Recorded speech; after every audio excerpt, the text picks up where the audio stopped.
मित्रांनो, सध्या चोरीचा असा व्हिडिओ सोशल मीडियावर व्हायरल होत आहे, जो पाहून सर्वांनाच धक्का बसलाय।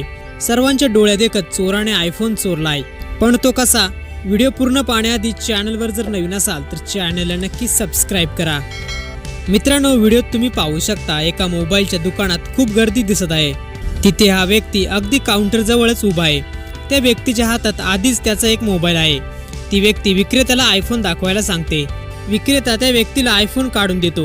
ती व्यक्ती आपला मोबाईल आणि आयफोन दोन्ही आपल्या हातात धरते। थोडा वेळ ती व्यक्ती फोनला पाहिल्यासारखं करते। नंतर कुणाचं लक्ष नाही हे समजून ती व्यक्ती आयफोन घेऊन गर्दीतून बाहेर पडते। सध्या हा व्हिडिओ पाहून नेटकरी देखील हवालदिल झाले आहेत। व्हिडिओ पाहून तुम्हाला काय वाटतं? आपली प्रतिक्रिया कमेंट बॉक्समध्ये नक्की कळवा।